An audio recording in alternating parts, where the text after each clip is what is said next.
What are the peculiarities of the body in the life of resurrection?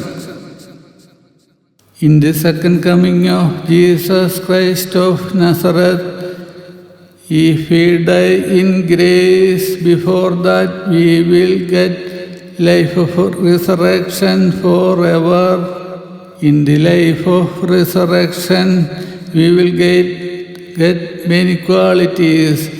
In our body, first of all, we will get impassibility, subtlety, agility, clarity in our own body, and the power for carrying away our own body anywhere, any place in the heaven or in the sky and New Year, because the sky is not the limit for our own bodies, which have transformed afterwards from the second coming of Jesus Christ, the only true God, who is Alpha and Omega, life and resurrection.